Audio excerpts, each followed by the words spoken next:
Welcome to Focus on Creativity, where we talk about creativity. Enjoy.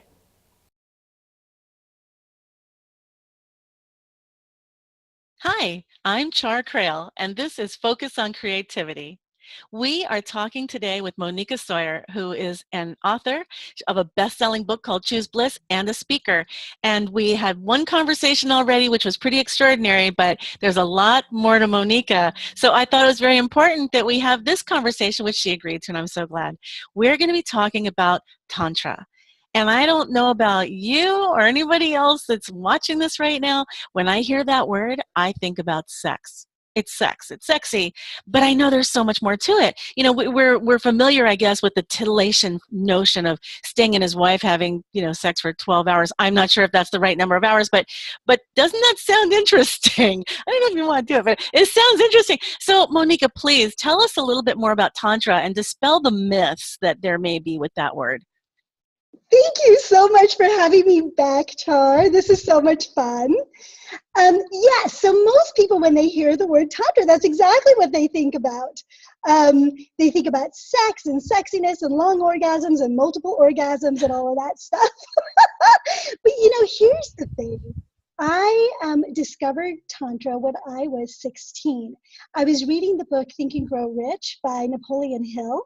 And in chapter 11, he talks about sexual transmutation and how to utilize your sexual energy to create huge success in business. However, the thing is that he talks all about this and it's really exciting and then doesn't tell you how to do it, right? And so I went for a search on how to do it. And I found Tantra. Now, Tantra is a 5,000 year or more practice in India. It's the original yoga. The word Tantra means to weave. And if you read the scriptures, you find that the word weave is to weave the mundane with the spiritual. And when we're talking about the mundane, we're not talking about boring. We're talking about the physical realm with the spiritual realm. And anybody who does yoga, you know that it's supposed to be a practice of mind, spirit, and body coming together to make the whole person. Now, in the Western world, we see our physical selves and our spiritual selves and our emotional selves as all different selves, right? Yeah. But in the Eastern cultures, we see us as a whole person. And the practices are all about integration. And so Tantra was the original yoga created so that the layman who's not a yogi, who doesn't have the benefit of being able to be supported to just sit under a tree and meditate all day, there are people that had to be out there working the farms and working and raising families and building communities. Those people also wanted access to that spiritual alignment. And so Tantra was born. Now, the interesting thing about Tantra is that unlike any other spiritual practice, it allows us to use our life force energy as a form of spiritual growth. So a lot of people call it life force energy because you don't want to call it what it really is, which is sexual energy. Oh. Our sexual energy is the thing that we call life force. It's the thing that we call chi. Chi is much bigger. There's different realms of chi, okay? But that life force energy, the creation energy that we were given by God as our most powerful resource on this planet is our sexual energy. It's the energy of creation. It's how we make babies inside of our bodies, but it's also how we make babies out in the world, our businesses, our ideas, the creation of a unity in community or in a family. All of that stuff is created through our life force energy. So, of course, when it comes to the Western world, you hear sexual energy, and what do we think? Sex, yay! That's awesome, right? Yeah. But the reality is that the amazing sex that happens, and it does happen, but that amazing sex that happens is a byproduct of a practice that's there to empower a person to be their very best, most honest, most authentic, and most powerful self. Does that make sense? It makes total sense on more levels than I would have imagined. When you talk about our babies aren't just our babies are the things that we're making, whether it's in business or any kind of endeavor that we're doing, whether we're an artist or a business person or a CEO of a company, we're creating something, and that is it right there. Right. Right. And if we ignore, because it's so taboo to talk about sex, which is why people call it all these different things, Yeah. right? But if you, as long as you ignore it, as long as you don't acknowledge that you have that power, then you just don't have access to it. And if you don't have access to it, you're taking away this thing that can impact your life in such a beautiful, beautiful way. Now, we've talked a couple of times, you and I, about chakras, and each of those chakras governs a different area of our life, and it's that life force energy that then juices them and sparks them and enforces them and gives them the nutrition that they need to really like go out into the world and create, and so that you can be your biggest person, your most powerful person. And that's why I created the program called Tantra for Leadership, to help people to really understand that every person is a leader in their own lives in some way.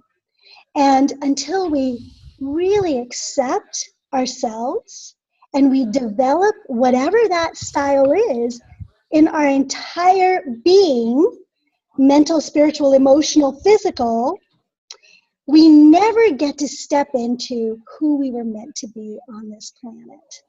And tantras are the practices that help us to do that, to align all of us, to make us our biggest, most powerful selves. It doesn't mean you need to be a CEO or a movement leader. Right. It just means that you're being a leader in your life. Yeah, it's about being important. Your unique self, right? Exactly. Your unique self. And what's been going on in my brain over and over is the notion of access to power. That's what it sounds like. And I don't mean power in any like way that somebody might, there could be some negative connotation to the word power, but that's not what I mean. It's about access to our unique individuality. I'm pronouncing that badly, but yes. That's exactly right. It's more empowerment. I do know that there's a lot of people that there's some negative connotations, but it really is. That's what empowerment is. It's making our most powerful, unique self, and what it is that's important to us and to our lives, right? So, oh my gosh. Forgive me. It happens. No, it's very interesting. That's what Tantra is really about. Yeah. It's about using our God-given gifts of power. I'm going to just shut this off. Okay. Our God-given gifts of power so that we can use them to be our very best self. So are these the ways of accessing okay, I have to figure this out for a second. So Tantra, you said it's yoga, essentially. It's the oldest form of yoga. Yes. So is it physical? Is it mental? Is it spiritual? What exactly is it? It's all of those things. So it has different aspects. So there's yogic poses, there's breathing, there's meditation. There's so the 3 tenets or 4 tenets of Tantra are movement, sound, breath, and visualization. Senses.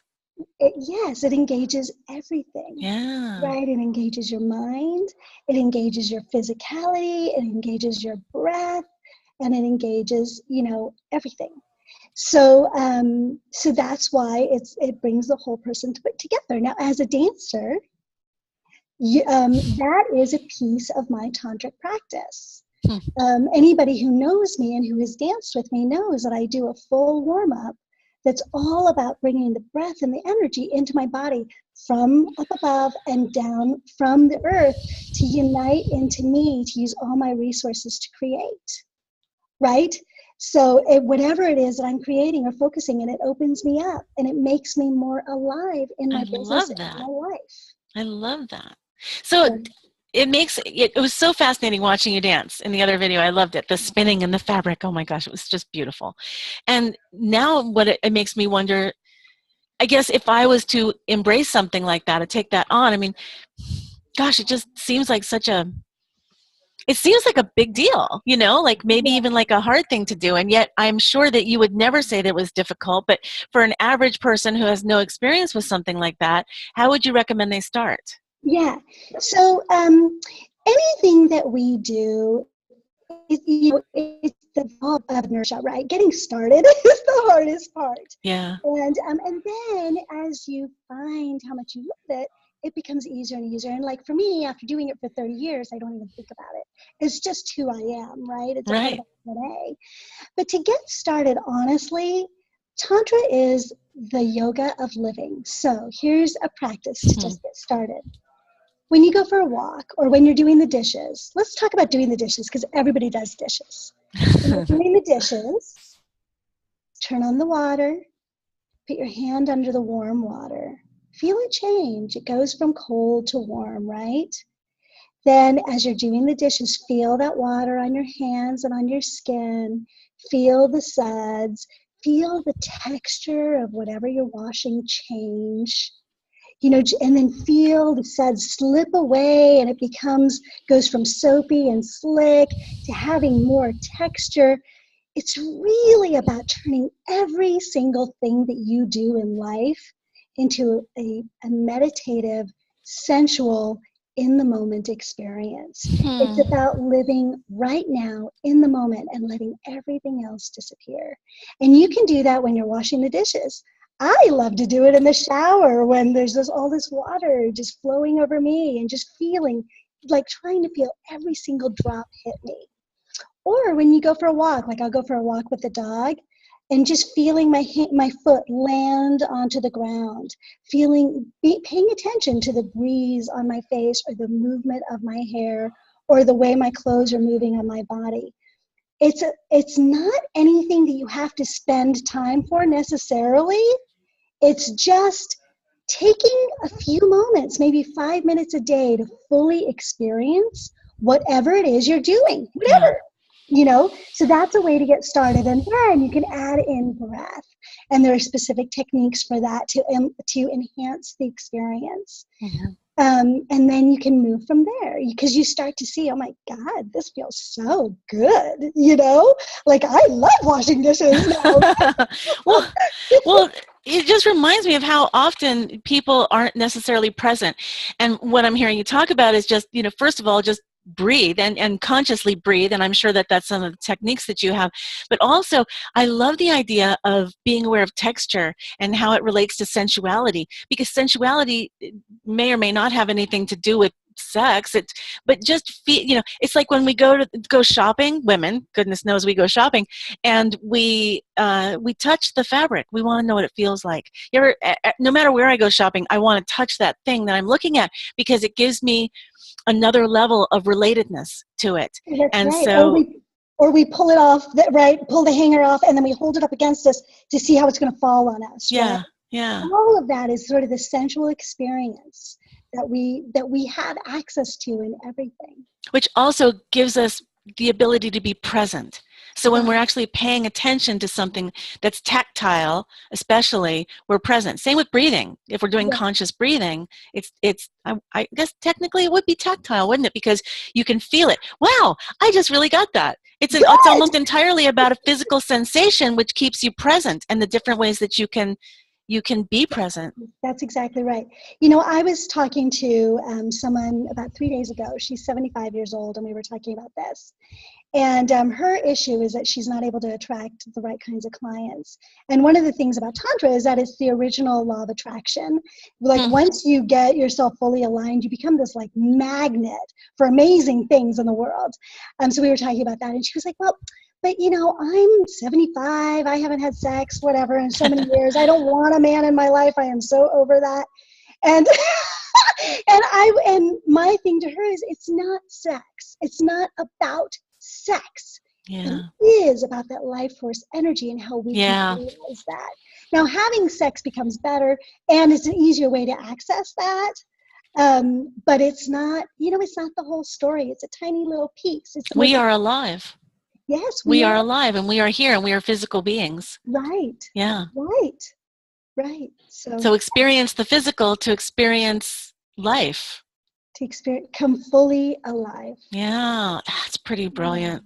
Yeah. Gosh, thank you for really bringing that into very clear and beautiful terms. I My love this. pleasure. Yeah, I actually have done a little write-up based on the talk that you originally saw me at. Yeah. And it's on my website. People can get it for free if they want to learn a little bit more. Is it I'll okay be if I? going there to get Oh, it good. myself. Yes, of Yeah. course. So the actual website is tantraforleadership.com. Okay, tantraforleadership.com, and I will put a link once this is posted. I'll have a link there for you. Great. And yeah, they can get that chapter for free. And then that way they can learn a little bit more about it. Gosh, Moneeka, thank you. We could probably talk a lot longer about this, but no, this was wonderful, and gosh, it's going to make me think about things so differently, literally from like this moment forward. Awesome. I'm so pleased. That's great. Yes. Oh, definitely, Moneeka. All right. Well, thank you very much. Thank you. So much fun again. A pleasure. A pleasure. And